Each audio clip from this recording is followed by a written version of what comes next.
Video on कीजिए, video on कीजिए अभी। Good morning sir. हाँ, खुश रहिए, हाथ जोड़ के प्रणाम कीजिए। अब रिकॉर्डिंग हो रहा है। प्रणाम सर। गुरु जी प्रणाम। खुश रहिए, खुश रहिए, प्रणाम सर। खुश रहिए। प्रणाम सर। खुश रहिए, खुश रहिए। हरि गोविंद, आपको तो आईएएस बनना है, आईएएस बन के दिखाइए। जी सर।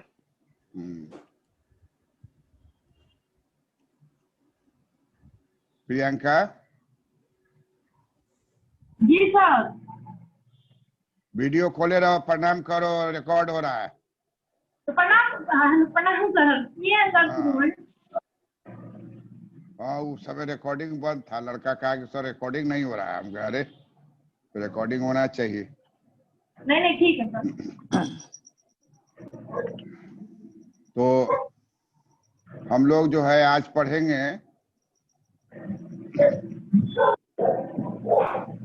Revenue deficit. बड़ा महत्वपूर्ण होता है revenue deficit, budget deficit, fiscal deficit. जी। Revenue deficit, budget deficit, fiscal deficit, primary deficit. तो ये डेफिसिट का कंसेप्ट जो है घाटा का, उसको बजट में कैसे लाया जाता है उसको हम लोग देखेंगे। प्राइमरी डेफिसिट क्या है, फिस्कल डेफिसिट क्या है, बजटरी डेफिसिट क्या है, रेवेन्यू डेफिसिट क्या है। शुरू होता है राजस्व घाटा से, शुरू होता है राजस्व घाटा से। तो नाम बोलिए राजस्व घाटा, आप लोग भी मुंह से बोलिए राजस्व घाटा, राजस्व घाटा, बजटीय घाटा, बजटी घाटा, बजटीय घाटा, राजकोषीय घाटा, राजकोषीय घाटा, राजकोषीय घाटा, प्राइमरी डेफिसिट। Primary deficit. तो ये चार तरह का प्राइमरी घाटा नजर आ डेफिसिट, रहा है। राजस्व घाटा, रेवेन्यू डेफिसिट, बजटीय घाटा, बजट डेफिसिट, राजकोषीय घाटा, फिस्कल डेफिसिट, और लास्ट होता है प्राइमरी डेफिसिट। तो डेफिसिट जो है पब्लिक फाइनेंस का बड़ा ही महत्वपूर्ण है। नहीं ना होगा सर। हैं? मॉनेटरी पॉलिसी पढ़े हैं, दिक्कत नहीं ना होगा। ना, मॉनेटरी पॉलिसी से मतलब नहीं है। जी। मॉनेटरी पॉलिसी अलग चीज है ना। ये राजकोषीय घाटा पर बात करें, जो भी बात करेंगे वो कंप्लीट इटसेल्फ रहेगा, उसको आगे पीछे से लेना देना नहीं है कि आप क्या पढ़े हैं नहीं पढ़े हैं, उससे हमको नहीं मतलब। हम जो पढ़ाएंगे उतना कंप्लीट अपने में रहेगा, उस बात को आप समझ जाइएगा। तो जैसे पहला है राजस्व घाटा, तो हम लोग सभी जानते हैं। म्यूट करो, किसका आवाज घुस रहा है, म्यूट कर। तो हम लोग सभी आदमी जानते हैं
सर जी म्यूट है।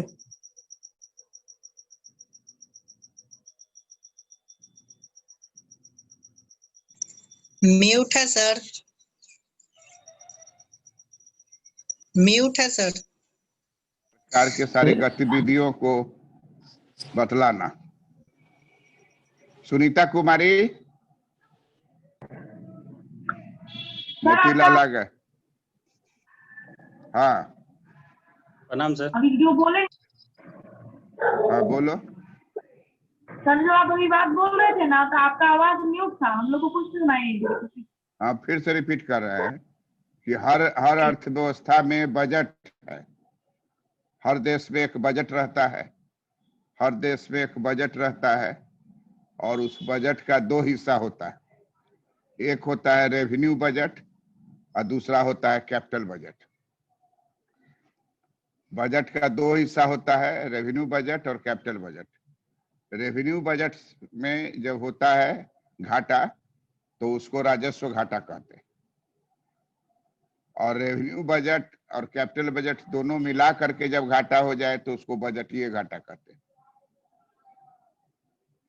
और बजटीय घाटा जब जान लीजिएगा तो उसके बाद राजकोषीय घाटा पर आएंगे। तो अभी हम लोग शुरुआत करेंगे। बोर्ड पर हम लोग आ रहे हैं। मोतीलाल, जी सर। अपना वीडियो ऑन कीजिए। जी जी सर, करिए। हरि गोविंद चौहान, वीडियो 1 सेकंड के लिए ऑन कीजिए। अनित कुमार, हाँ वीडियो को ऑन रखिएगा 1 मिनट के लिए। स्टार्टिंग जो हम लोग का होता है उस समय में सबका चेहरा आना चाहिए ताकि रात में सपना में आप लोग का चेहरा हमको आवे, किसको पढ़ाए, हम कुछ काम किए कि नहीं किए। तो हम लोग जो अभी पढ़ने जा रहे हैं उसमें है बजटीय घाटा। बजट का दो हिस्सा, रेवेन्यू बजट और कैपिटल बजट, और फिर इसी दोनों से हम लोग निकालेंगे रेवेन्यू घाटा को। तो हम लोग बोर्ड पर चलते हैं।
Revenue deficit,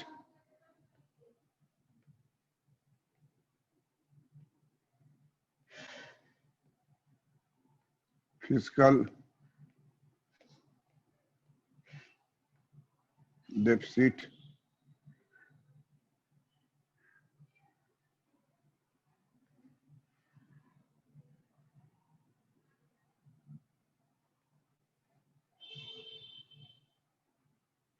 budget deficit,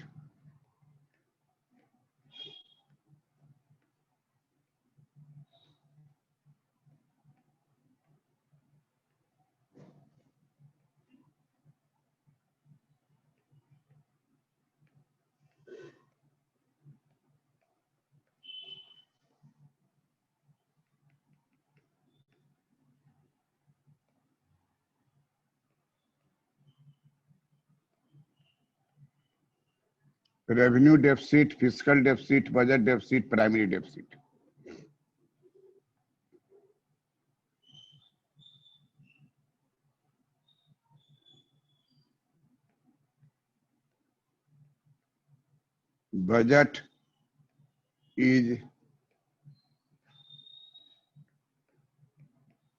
Budget is divided into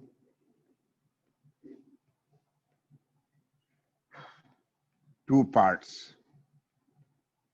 Budget is divided into two parts.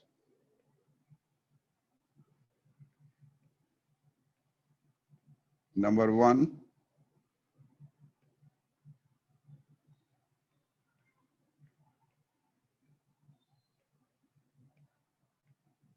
revenue budget. Number two,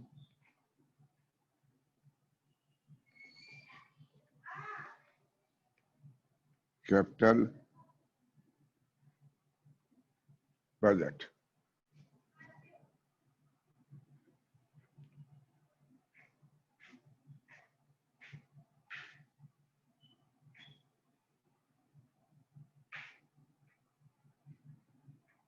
budget जो है उसका दो हिस्सा है।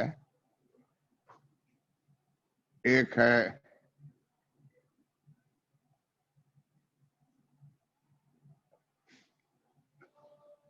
राजस्व बजट, प्रणाम सर। दूसरा खुश रहो, दूसरा है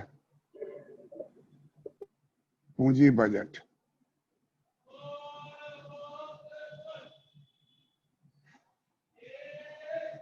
राजस्व बजट और पूंजी बजट। राजस्व बजट में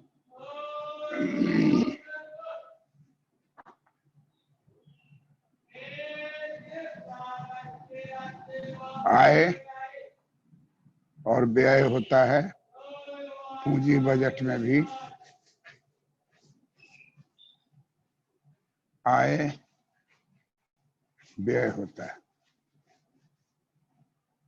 आय जो होता है वो दो तरह का होता है। एक होता है कर राजस्व,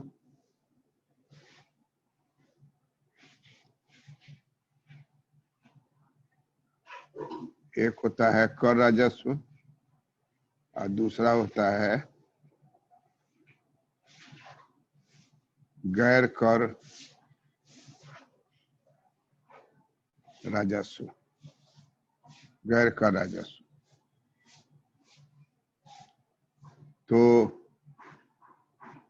अगर व्यय जो होता है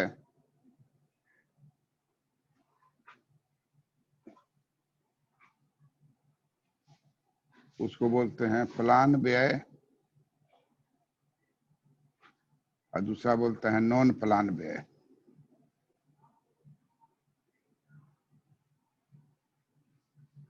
प्लान व्यय, नॉन प्लान व्यय।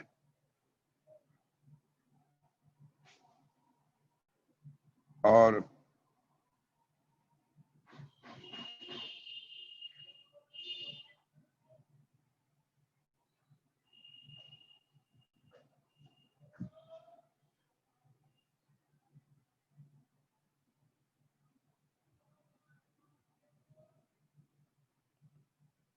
तो ये बजट का ढांचा हो गया। राजस्व बजट, पूंजी बजट, दो तरह का बजट होता है। राजस्व बजट में भी आय व्यय होगा, पूंजी बजट में भी आय व्यय होगा। अब हम लोग देखें कि राजस्व, पहले राजस्व बजट पर आवे।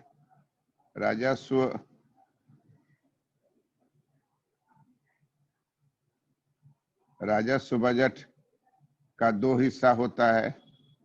एक हिस्सा होता है राजस्व प्राप्ति और दूसरा होता है व्यय। राजस्व प्राप्ति का मतलब हो गया दो हिस्सा। एक हो गया कर राजस्व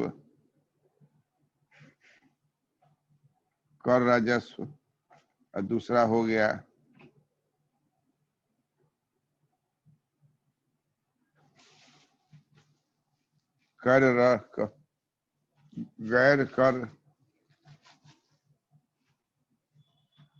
गैर कर राजस्व।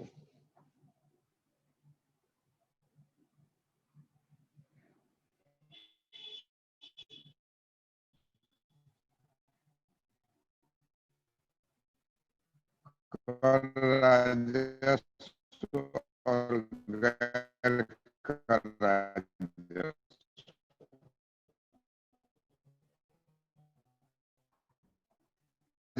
जो है दो है, प्रत्यक्ष प्रत्यक्ष कर और अप्रत्यक्ष कर है कि आय कर, संपत्ति कर,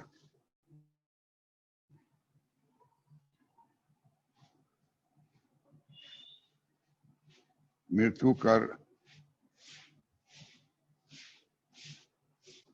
अप्रत्यक्ष कर में होता है जीएसटी। तो राजस्व प्राप्ति का मान लीजिए एक उदाहरण के रूप में बता रहे हैं कि मान लीजिए कि कर से आ गया 2000, अप्रत्यक्ष कर से आ गया 1000, तो कर राजस्व कितना हो जाएगा? 3000। कर राजस्व हो जाएगा 3000, कर राजस्व हो जाएगा 3000। अब गैर कर राजस्व में क्या रहता है? गैर कर राजस्व में रहता है फीस, दंड, सरकार दंड लगाती है, फीस लगाती है, फाइन लगाती है।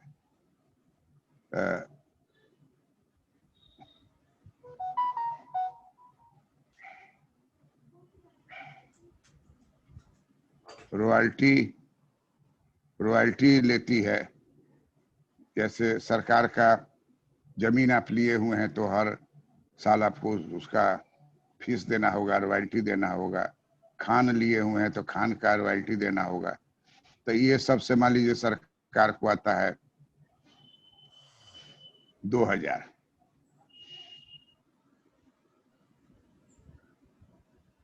अब सरकार का व्यय जो है, व्यय मद जो है वो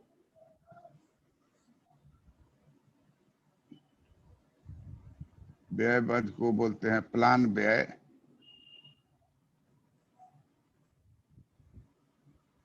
और दूसरा बोलते हैं गैर प्लान, गैर योजना व्यय।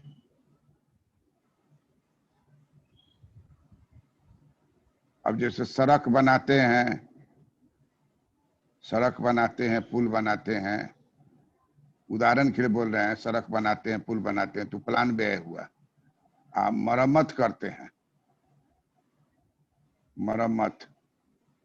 मरम्मत करते हैं, रिपेयर करते हैं तो उसका नाम हो जाएगा गैर योजना व्यय। मान लीजिए कि 3000 और राजस्व व्यय दोनों मिला के कितना हो जाएगा राजस्व की प्राप्ति? ये 5000। 5000। यहाँ जो है सड़क बनाने पर खर्च किया है 3000, सड़क बनाने पर मान लीजिए खर्च किया 3000, और पुराना सड़क का मरम्मत करने का, ये करने का हुआ है 4000। तो टोटल जो व्यय हो गया वो कितना हो गया? 7000। टोटल व्यय हो जाएगा 7000। बस इतना ही बात आपको दिमाग में रखना है, कॉपी पर इतना ही बात लिखना है। हमारा थोड़ा सटा है क्योंकि कागज के अनुसार, बोर्ड के अनुसार लिख रहे हैं, आप थोड़ा फैला के लिखिएगा साफ से। तो जैसे सड़क मरम्मत किए, सड़क हो गया, पुल हो गया, ब्रिज, सड़क बना, पुल हो गया, जो भी सरकार का मरम्मत है, भवन है, भवन निर्माण किए, है ना। सरकार जो है भवन भी बनाती है, प्रशासनिक भवन ये सब में लगा मान लीजिए 3000। आप मरम्मत करने पर कितना ले रहा है? 4000। खर्च कर रहा है 4000। तो टोटल हो गया 4 और 3 7000। अब हम लोग को पता करना है कि राजस्व घाटा कितना है।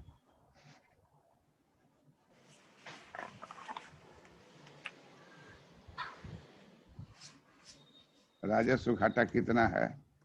तो हो जाएगा राजस्व प्राप्ति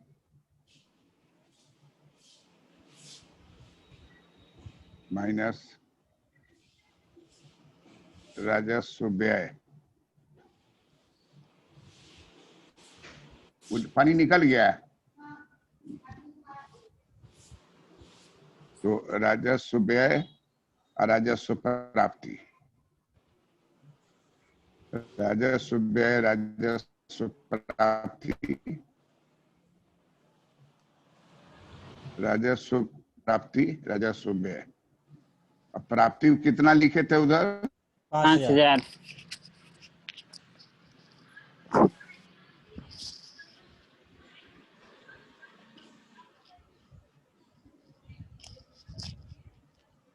राजू जी यस सर। राजस्व प्राप्ति में कितना अमाउंट है? 5000 सर। 5000। मोतीलाल 5000 सर। जी सर 5000 है, राजस्व प्राप्ति 5000 है। नेटवर्क के चलते।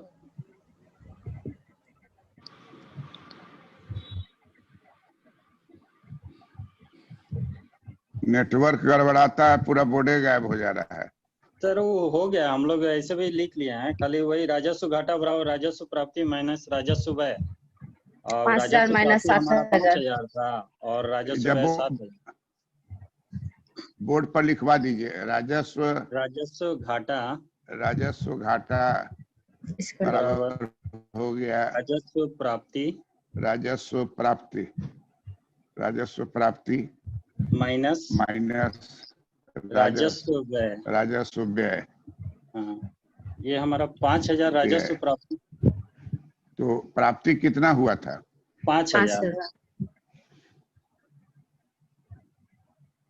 और राजस्व व्यय 7000। कितना बचा? माइनस 2000। तो यही माइनस वर्ड नहीं बोला जाएगा, बोला जाएगा राजस्व घाटा 2000। जी राजस्व घाटा, घाटा जब बोलेंगे तो माइनस वर्ड नहीं लिखेंगे, नहीं लिखेंगे जी। राजस्व घाटा 2000। तो राजस्व घाटा निकालने के लिए, लिखने के लिए कहीं भी कुछ है इतना ही बात लिखना है। उमेश चंद्रा जी सर। तुम्हारा कितना घाटा आया है? राजस्व घाटा 2000। कैसे निकाले? सर राजस्व घाटा बराबर राजस्व प्राप्ति 5000 है, राजस्व व्यय 7000, तो 5000 में से 7000 घटाएंगे तो माइनस 2000 होगा, तो राजस्व घाटा 2000। उद्देश्य हाँ सर। राजस्व घाटा कितना है बताओ? 2000 सर। कैसे निकाले? राजस्व घाटा कुल रेवेन्यू निकाले और टोटल एक्सपेंडिचर निकाले, तो टोटल एक्सपेंडिचर, टोटल इनकम है 5000 और एक्सपेंडिचर है 7000, तो आया 2000। अब इसका एक और घाटा है, उसका नाम है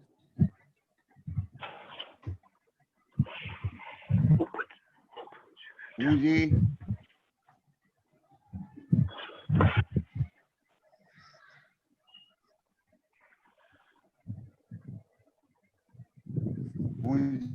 बजट।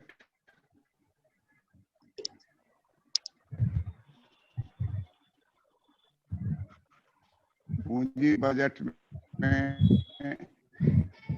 दो आइटम होता हो गया, बजट में आय होता है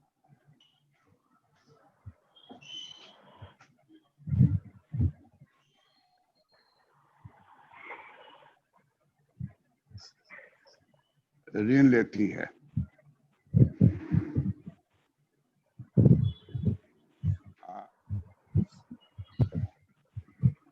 व्यय में होता है, बहुत सारा आइटम रहता है, लेकिन सबसे महत्वपूर्ण है सरकार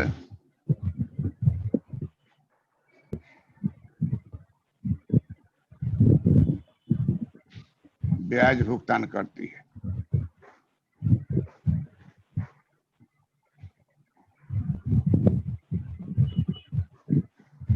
मान लीजिए कि सरकार जो है कर्जा ले ली 10,000,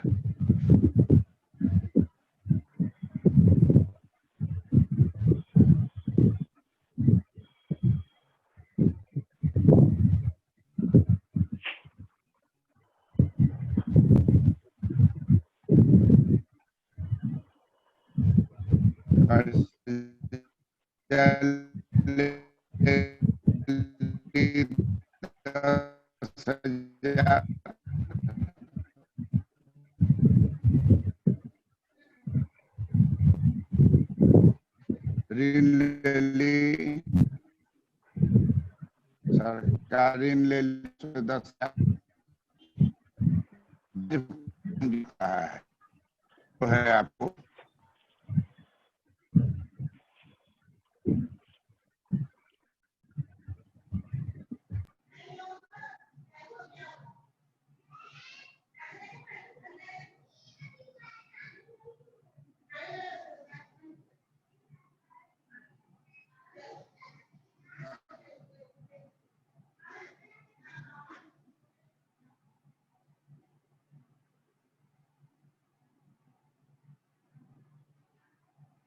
पूंजी घाटा हो गया।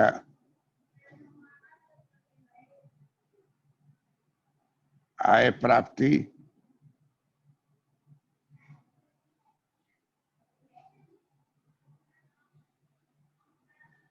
पूंजी बजट में माइनस ब्याज भुगतान, व्यय, पूंजी बजट। पूंजी बजट में व्यय हो गया। तो आय प्राप्ति कितना लिए थे पूंजी घाटा में, पूंजी राजस्व, पूंजी बजट में 10,000 सर। 10,000 सर जी। इंटरनेट कटने से मेरा गायब हो गया जी 10,000। आप ब्याज भुगतान कितना किए थे? सर हम लोग नहीं देख पाए सर। सुन पाए। ब्याज भुगतान नहीं देख पाए? नहीं सर। नहीं सर। हाँ, चलिए तब नया देते, 5,000 रखिए।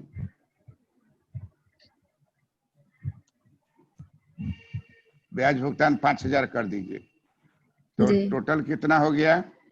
5,000 पूंजी घाटा नहीं 5,000 हो गया सरप्लस। घाटा नहीं ना हुआ? नहीं sir surplus. Surplus in capital account, capital account, capital budget, surplus in capital budget.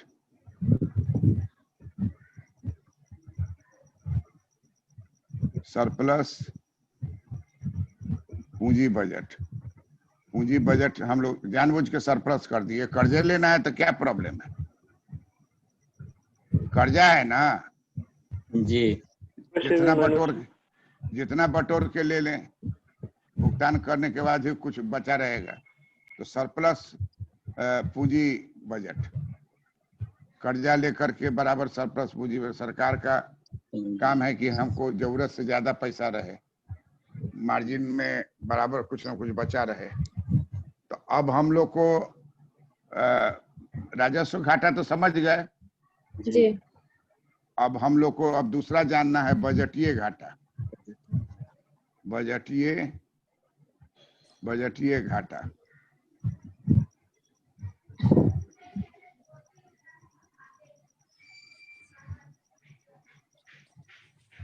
बजटीय घाटा बराबर हो गया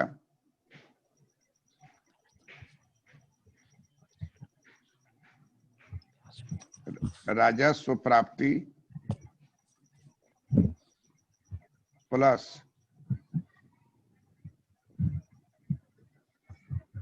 पूंजी बजट प्राप्ति। पूंजी बजट प्राप्ति, दोनों प्राप्ति को एक तरफ लिखिए, दोनों प्राप्ति को एक तरफ लिखिए। अब राजस्व व्यय, राजस्व व्यय प्लस व्यय पूंजी बजट।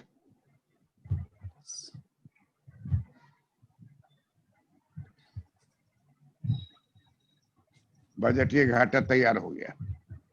बजटीय घाटा तैयार हो गया। बजटीय घाटा कितना हो गया? राजस्व प्राप्ति प्लस, तो राजस्व प्राप्ति हम लोगों का कितना था? 5000। 5000।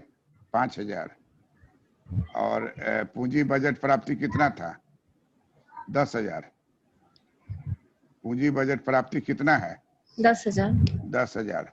राजस्व व्यय हमारा कितना था पीछे? राजस्व व्यय 7000।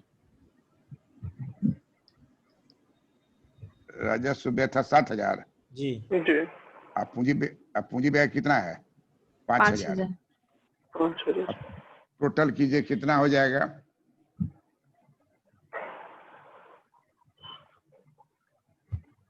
15000 माइनस 12000 3000।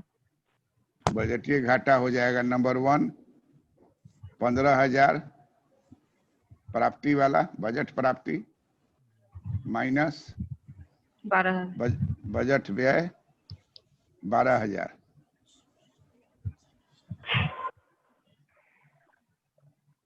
बराबर कितना हो गया? 3000।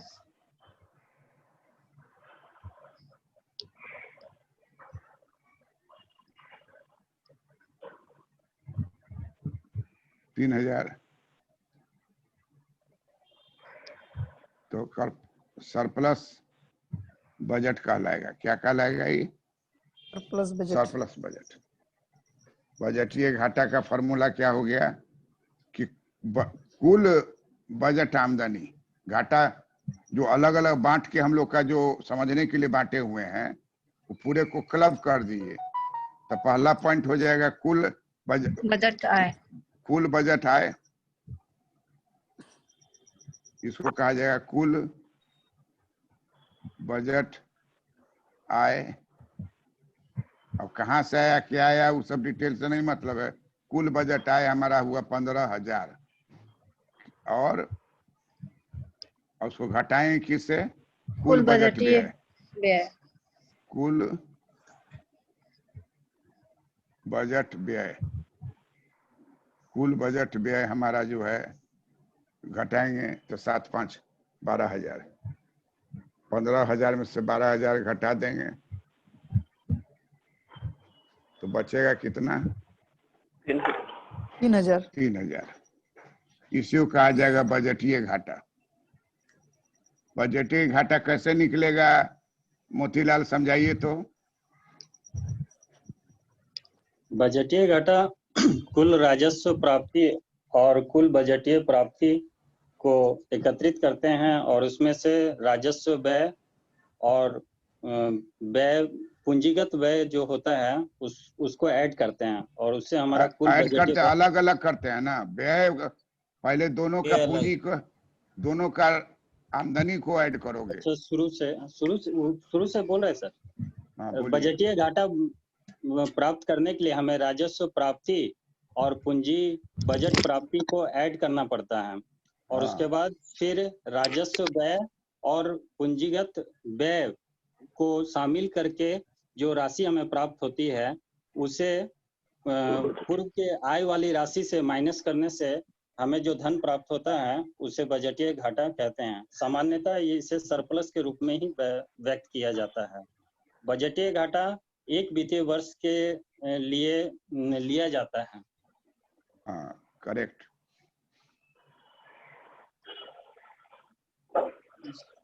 इसी में सर फिस्कल डेफिसिट वाला टर्म जोड़ सकते हैं ना?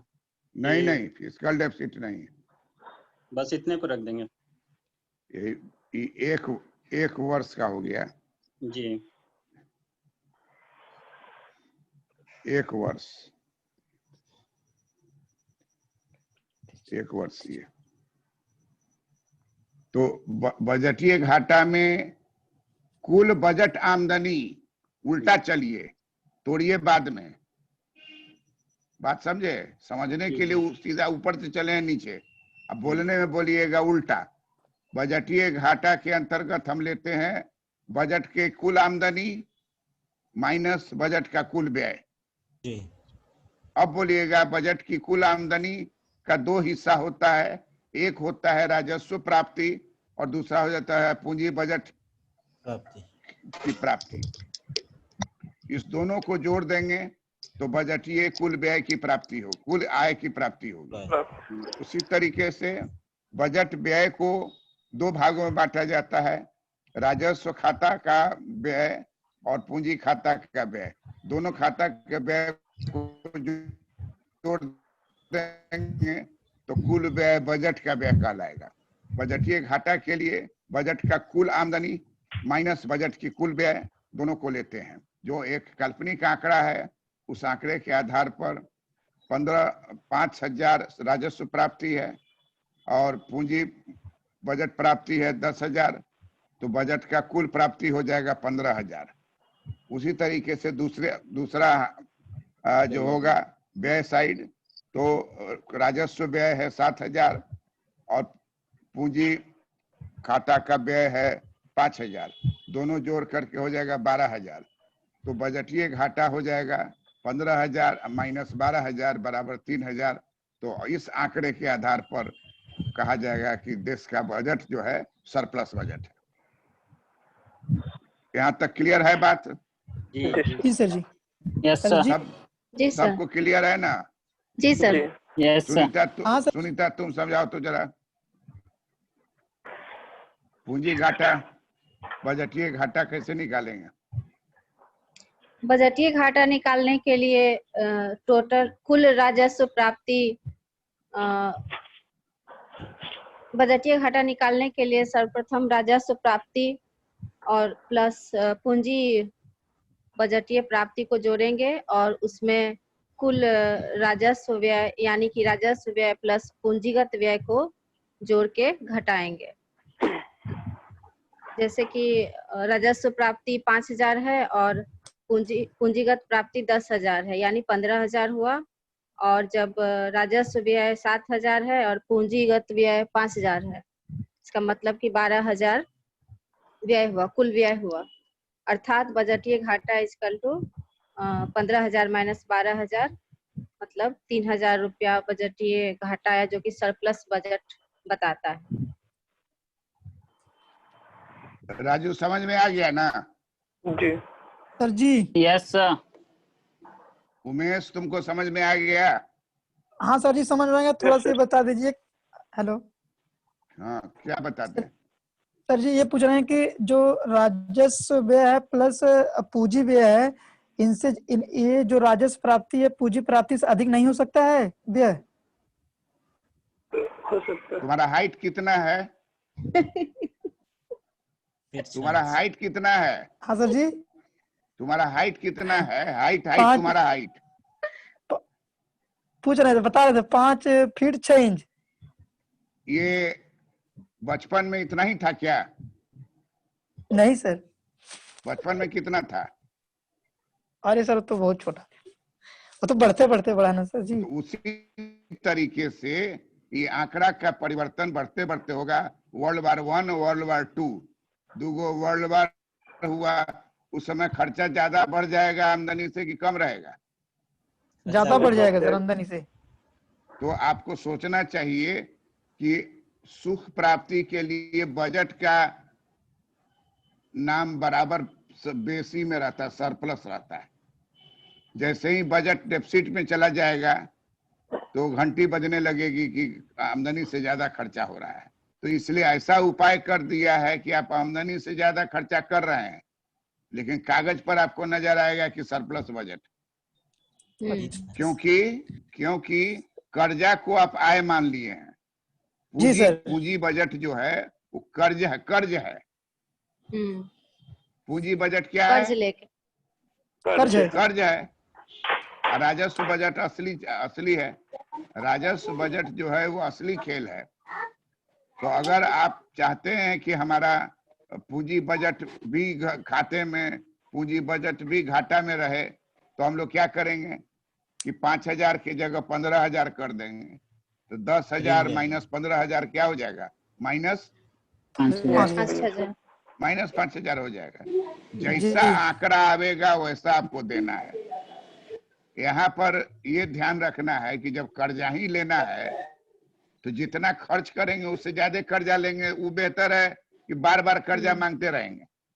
एक बार ले लेंगे कर्जा, एक बार ले लेंगे अंदाज से, ताकि और सरप्लस रहे। अंदाज से जो लेंगे वो ज्यादा सरप्लस लेंगे ताकि खर्च करने के बाद भी कुछ बचा बच रहे। जाए। अगले साल फिर कर्ज लेंगे, फिर कर्ज लेंगे। कर्जा लेना क्या रुकता थोड़ी है, सधाते हैं जी। फिर कर्ज लेते हैं, सधाते हैं फिर कर्ज लेते हैं।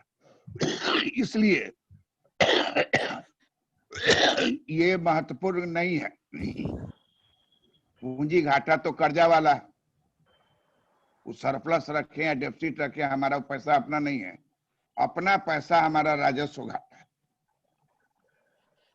इसलिए पढ़ाई लिखाई में रेवेन्यू डेफिसिट पहला टर्म आता है। रेवेन्यू डेफिसिट का मतलब हुआ कि आपके शरीर का अपना खून जो 3 लीटर 3.5 लीटर 4 लीटर, जो एक व्यक्ति को कितना खून रहता है शरीर में? 5 लीटर, 4 से 5 लीटर। 5 से 6 लीटर सर। हाँ 5 से 6 लीटर। औरत में ज्यादा रहता है कि मर्द में ज्यादा रहता है? सर पुरुष में, मेल पर्सन। मेल का ब्लड ज्यादा रहता है। यस तो सर। जिस जी। किसी का भी व्यक्ति 5 लीटर मान लीजिए उसके शरीर में ब्लड है, तो उसका अपना ब्लड है, वो राजस्व घाटा है। अब वहां मान लीजिए आपको ब्लड की कमी हो गई तो खून चढ़ाना पड़ेगा, खून चढ़ाना पड़ेगा तो पूंजी घाटा है। जी। खून चढ़ाना पड़ेगा तो पूंजी घाटा है। वो दोस्त महिम सबको बुला के खून आप लीजिएगा, ज्यादा दिन तक चलने वाला नहीं है। मालूम हो जाएगा कि वो इसी के लिए फोन कर रहा है, वो नहीं तो करेगा। आपका आवाज आएगा, हेलो हेलो, उधर से आवाज आ जाएगा कि नेटवर्क से आप बाहर हैं।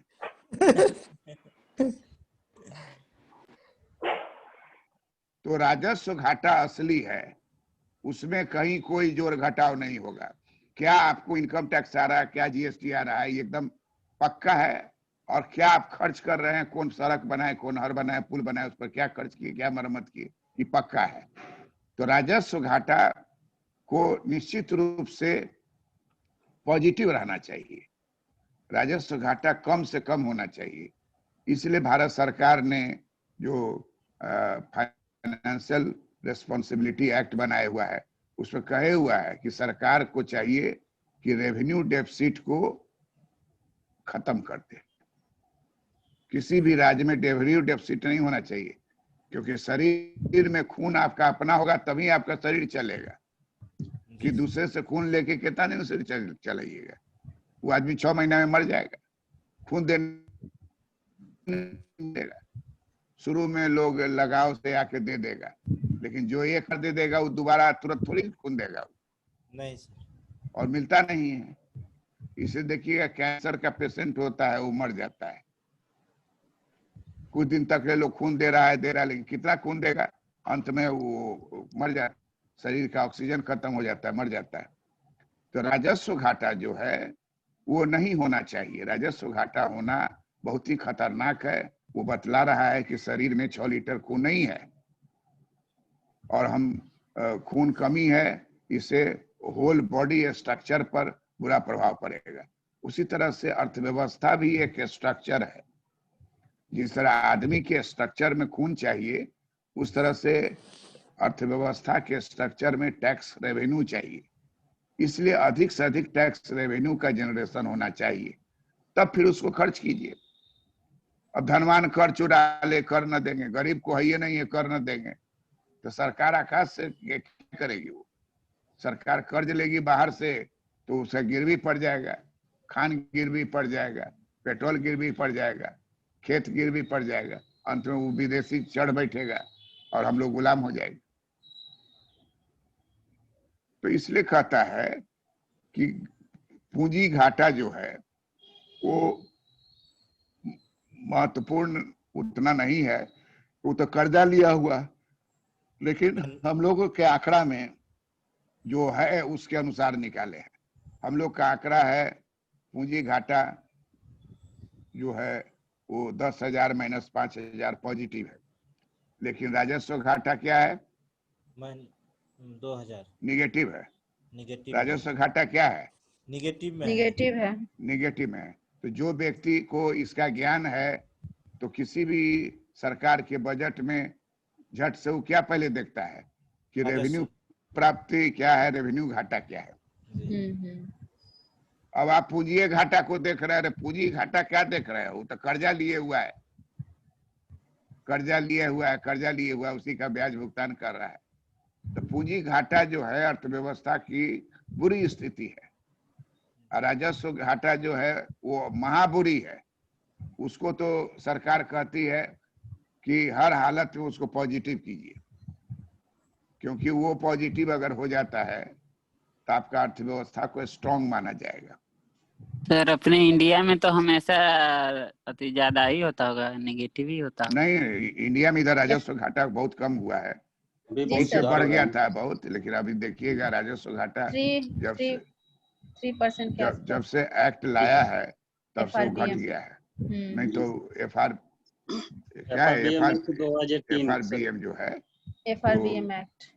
उस एक्ट के आने के बाद से फाइनेंशियल राजस्व रिस्पांसिबिलिटी घाटा, एंड बजट मैनेजमेंट।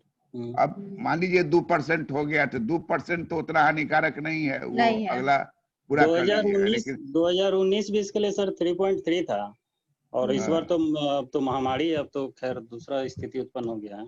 अभी तो स्थिति 2022 नॉर्मल तक है 3% तक मेंटेन रखना था इसको खत्म करना। अभी तो बढ़ेगा ही, बाद में फिर देखा जाएगा। ये तो यहाँ तो तो लेवरेज 2% 3% कोई बहुत महत्व बहुत नहीं है, नहीं। उतना चल सकता है। अर्थव्यवस्था है, हर क्षेत्र एक बराबर नहीं है, हर जगह पानी एक बराबर नहीं है, हर जगह जो रिसोर्सेस एक समान नहीं है।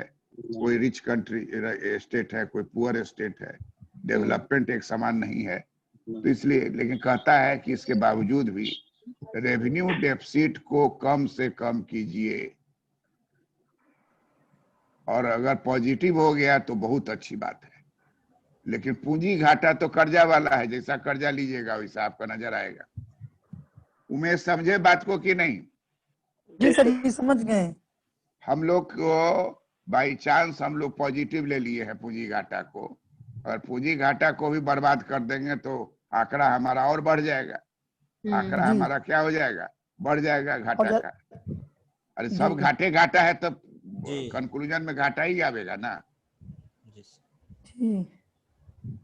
लेकिन यहाँ हम लोग का क्या आ रहा है, जो सर, आंकड़ा है उसमें आ रहा है रेवेन्यू डेफिसिट क्लियर है, कट का है।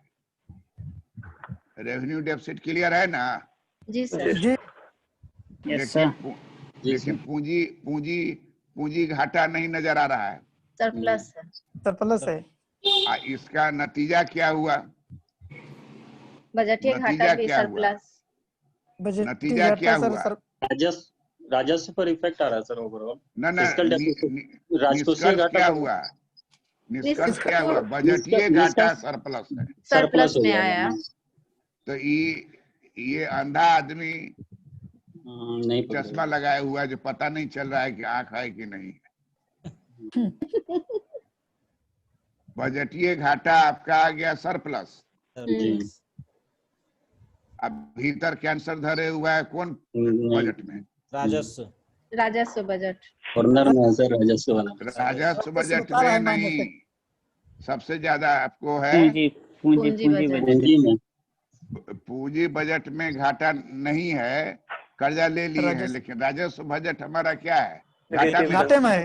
तो यही सबसे बड़ा इंडिकेटर है में इकोनॉमी है। का, कि आपका इकोनॉमी अगर अच्छा है तो राजस्व घाटा नहीं होगा। अगर आप जी। एक व्यक्ति है, आपके घर का आमदनी जितना है उससे कम खर्च है, तो आपका घर एक महीनवारी जो आपका खर्च होगा वो पॉजिटिव होगा और शांति से महीना बीत जाएगा। महीना का आपका आमदनी है मान लीजिए 1 लाख और खर्च हो गया 1.5 लाख, तो आप कर्ज में चले जाइएगा। 50,000 तो कर्ज में सर जी। कर्ज अगर 1 लाख के अंदर रहिएगा तो खुशहाल रहिएगा। तो हमारे यहाँ पूंजी घाटा इसलिए कहता है कि कम कीजिए, कि पूंजी घाटा डे टू डे खून के समान है, जो शरीर में तैर रहा है। अगर उस खून का मात्रा को आप कम कर दीजिएगा तो आपका शरीर चलाना मुश्किल हो जाएगा। इसलिए always try to remove revenue deficit, राजस्व घाटा को एकदम खत्म कीजिए। हमारे यहाँ कानून बना के कहा गया है कि 2% रहे, 3.5% रहे, उससे 3.5 नीचे ही रहे। आइडियल। तो और कोई कंफ्यूजन दिमाग में नहीं रखिए। उमेश कुमार सीधा सीधी किसी बात को दिमाग में जाने दीजिए। आप एगो फाटक लगा देते हैं और फाटक से क्या होगा कि असली चीज आपके दिमाग से हट जाएगा, आप तैरते रह जाइएगा बाएं दाएं। अब बताइए व्हाट इज बजटीय घाटा? बजटीय घाटा एक्सप्लेन कीजिए, आप एक्सप्लेन कीजिए ना बजटीय घाटा। सर बता रहे हैं सर, बताइए सर बजटीय, सर राजस्व बजटीय घाटा हुआ कि जो कर राजस्व द्वारा प्राप्त होता है। परिभाषा बताइए, बजटीय घाटा को नापेंगे कैसे? सर बजटीय घाटा को सर राजस्व घाटा बराबर राजस्व प्राप्ति माइनस राजस्व व्यय। बजटीय घाटा में बताइए कि प्राप्ति लीजिएगा ना पहले, आमदनी और व्यय, कुल बजटीय आय माइनस कुल बजटीय व्यय, उसके बाद उसको एक्सप्लेन। हाँ सर, राजस्व मतलब सर कुल राजस्व प्राप्ति माइनस कुल राजस्व व्यय, और उसमें से जो घटा से ले आ रहे हैं बजटीय घाटा का बात कर रहे हैं ना। अरे बजट के कुल आमदनी का पार्ट को बोलिए ना पहले, सबसे नीचे जो वाला एक पार्ट तरफ माइनस से इधर है और फिर माइनस से उधर वाला बजट का कुल व्यय है, उसको एक तरफ बोल दीजिए। सर दो तरह, एक मिनट सर जी समझिए सर, ये मतलब राजस्व प्राप्ति प्लस राजस्व बजट कुल टोटल बजट आय माइनस राजस्व व्यय और प्लस राजस्व कुल बजट राजस्व जो है, एक बार बोलिए, एक बार पूंजी बोलिए, एक बार राजस्व प्राप्ति बोलिए। राजस्व प्राप्ति प्लस पूंजी बजट प्राप्ति। प्राप्ति जब होगा तो क्या होगा? राजस्व बजट प्राप्ति और पूंजी बजट प्राप्ति माइनस राजस्व बजट व्यय प्लस पूंजी बजट व्यय। मतलब कि कुल प्राप्ति और कुल व्यय, पूरे देश का कुल प्राप्ति कुल व्यय। पूरे देश का कुल प्राप्ति कहाँ से होगा? तो राजस्व बजट में होगा प्राप्ति और पूंजी बजट में होगा प्राप्ति। तो पहले बोलिए राजस्व प्राप्ति प्लस पूंजी बजट प्राप्ति माइनस राजस्व व्यय प्लस पूंजी बजट व्यय बराबर बजटीय घाटा। फिर से बोलिए उमेश कुमार आप। सर जी जल्दी बोलिए, देर मत कीजिए। राजस्व प्राप्ति प्लस पूंजी बजट और कुल बजट आय माइनस राजस्व व्यय पूंजी व्यय और राजस्व व्यय बराबर टोटल राजस्व प्राप्ति माइनस टोटल व्यय घटा देंगे, वही बजटीय घाटा निकल जाएगा। पूंजी घाटा कैसे निकालोगे? क्या सर जी पूंजी घाटा? सर इसमें से देख के पढ़ो ना, बोर्ड पर लिखा भी हुआ है। हाँ सर जी, इसमें राजस्व प्राप्ति, सर राजस्व प्राप्ति प्लस पूंजी बजट प्राप्ति में से घाटा बोल रहे हैं तो राजस्व क्या बोल रहे हो? पूंजी घाटा बोल रहे हैं ना, राजस्व वर्ड नहीं बोलो।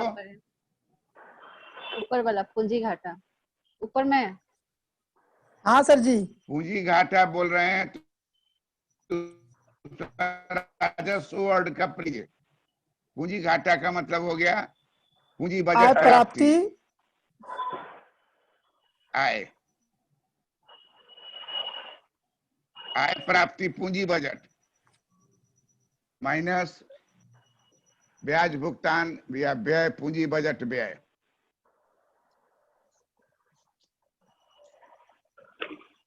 देख के पढ़ो ना भाई, देख के ही बोलो, देख के बोलो, जो लिखा हुआ है उसी को जोर से बोलो।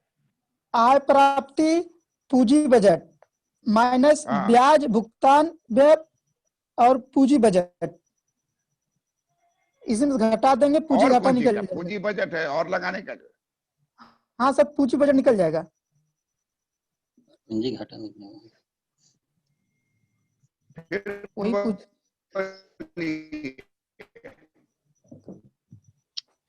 घाटा उसको फिर से डिफाइन कीजिए तो। सर जी पूंजी घाटा बराबर आय प्राप्ति पूंजी बजट माइनस ब्याज भुगतान व्यय। अब पूंजी बजट इसमें से सर घटा देंगे तो पूंजी घाटा निकल जाएगा। घटाया देंगे क्यों बोल रहे हैं आप? तो घटाने का बात पहले ही कर रहे हैं ना सर।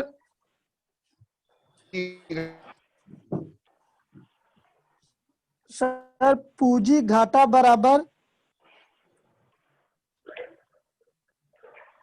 बोलिए ना कि जितना ऋण लेंगे उसमें से हाँ जितना बता भुगतान करेंगे उसको माइनस करेंगे। ब्याज का भुगतान। सर पूंजी और पूंजी पूंजी सर बता रहे हैं पूंजी घाटा बराबर आय प्राप्ति पूंजी बजट। जी सर जी।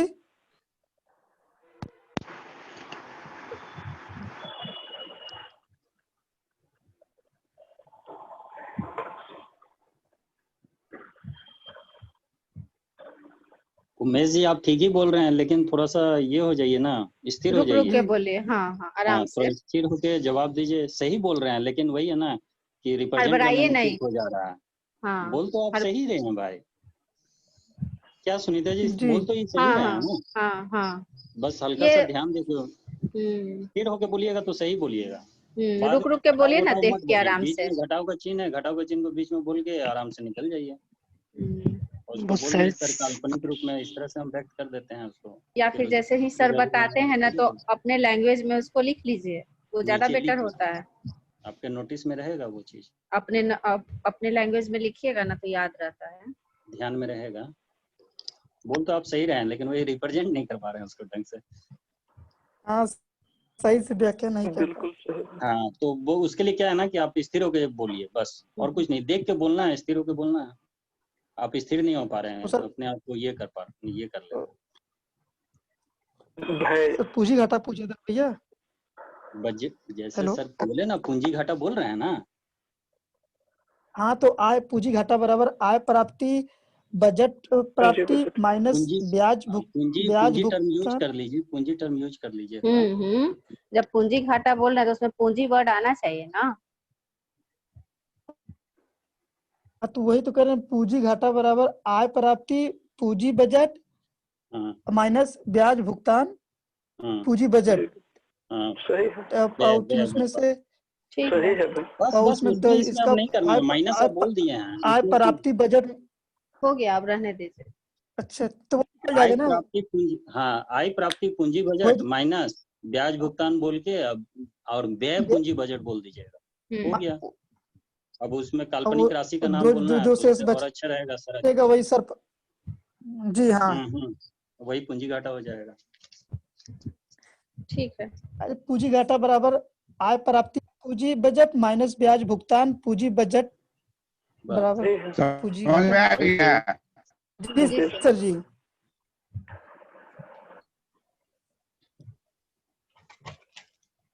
उमेश कुमार। जी सर जी।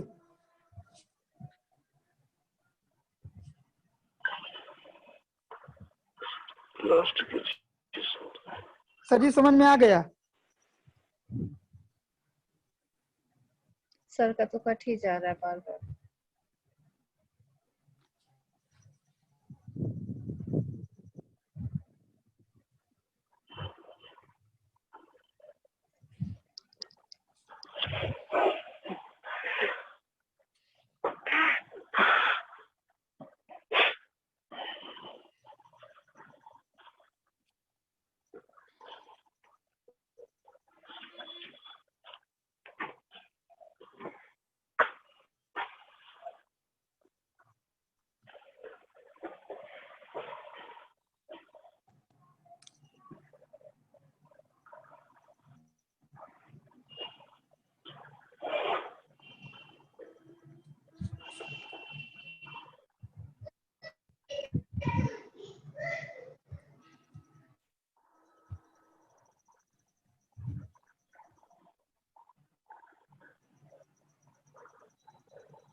म्यूट करो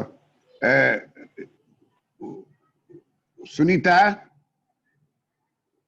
जी सर। राजकोषीय घाटा पर हम लोग अब आ रहे हैं। जी जी। राजकोषीय घाटा का मतलब हो गया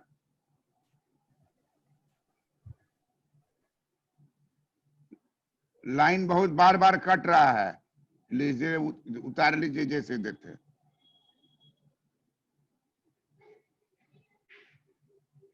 बजटीय घाटा माइनस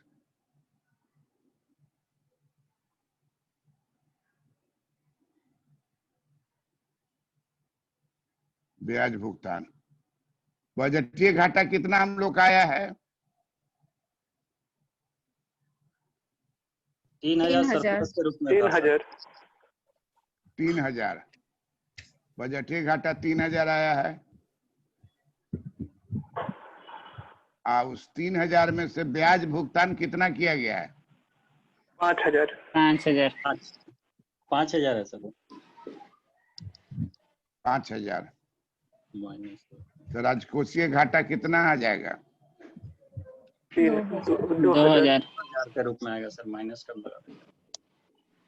देखिए बजटीय घाटा जो है पॉजिटिव था, लेकिन जैसे ही ब्याज भुगतान उसे माइनस किया गया तो राजकोषीय घाटा -2000।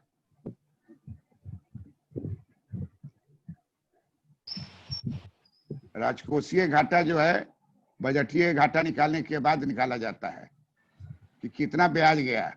ब्याज जो है वो तो बजटीय घाटा राजकोषीय घाटा हो गया बजटीय घाटा माइनस ब्याज भुगतान।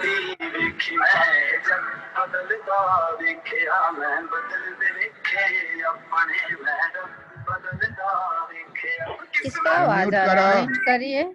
म्यूट करो ना भाई, एकदम मैंने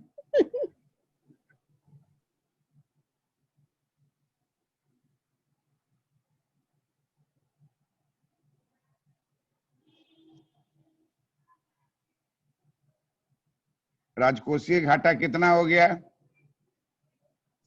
2000।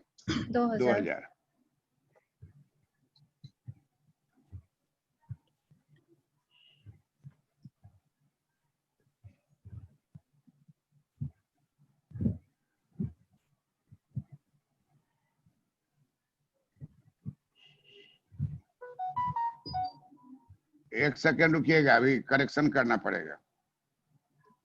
बजटीय घाटा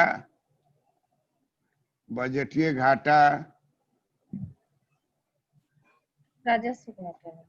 बजटीय घाटा माइनस ऋण की मात्रा। ऋण की मात्रा और अन्य देता है। ऋण की मात्रा एंड अदर लायबिलिटीज। पूंजी बजट। पूंजी बजट की ऋण की मात्रा कितना है?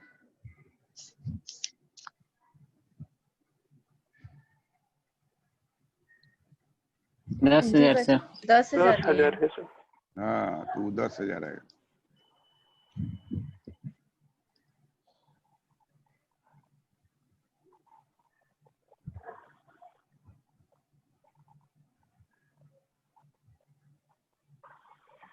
अब कितना राजकोषीय घाटा आ गया? 7,000।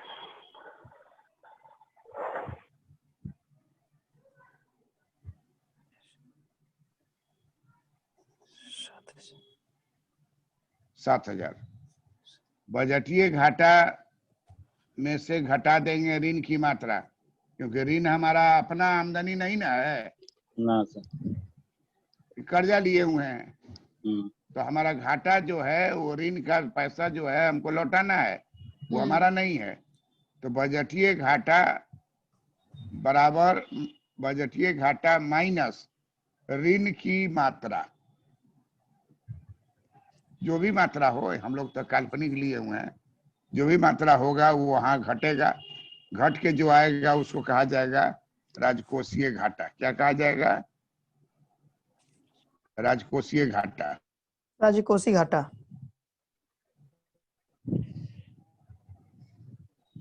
हाँ, राजकोषीय घाटा हो गया आपको, माइनस में जो आएगा उसी को घाटा बोलेंगे। 7,000 राजकोषीय घाटा हो गया आपको 7,000।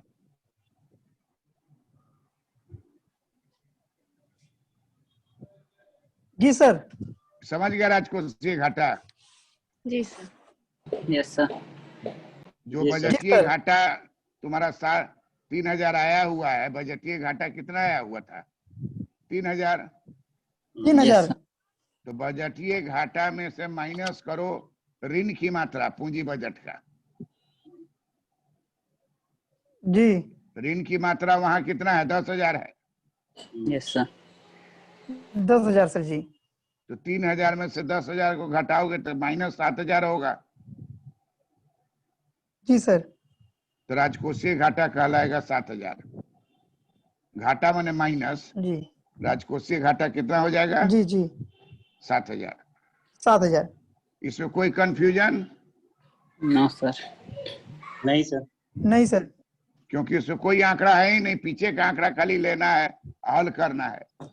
बजटीय घाटा का आंकड़ा यहाँ डाल देना है, पूंजी बजट में जो ऋण की मात्रा है उसको डाल देना है। इसी से देश की पहचान होती है। देश का जब आपको बजट दिखलाया जाएगा तो आप खटाखट देखिएगा कि उसका राजकोषीय घाटा क्या है, बजटीय घाटा क्या है, पूंजी बजट में ऋण की मात्रा क्या है, घटा के राजकोषीय घाटा निकलेगा। राजकोषीय घाटा क्लियर हो गया? Yes sir. जी जी सर। सर। अब लास्ट आइटम है जिसको कहा जाता है प्राइमरी डेफिसिट।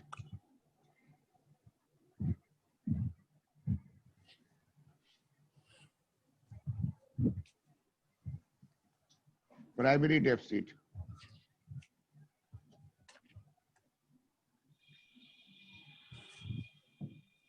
प्राथमिक घाटा।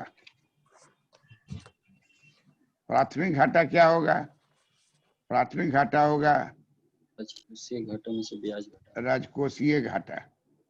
राजकोषीय घाटा माइनस ब्याज भुगतान।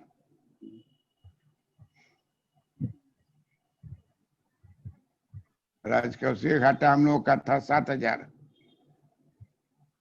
माइनस उसमें ब्याज भुगतान कितना है? 5,000 सर। 5,000। 5,000। तो आ जाएगा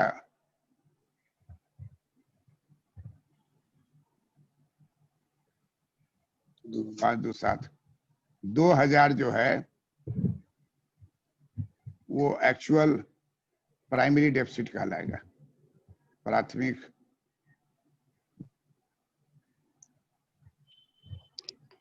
घाटा।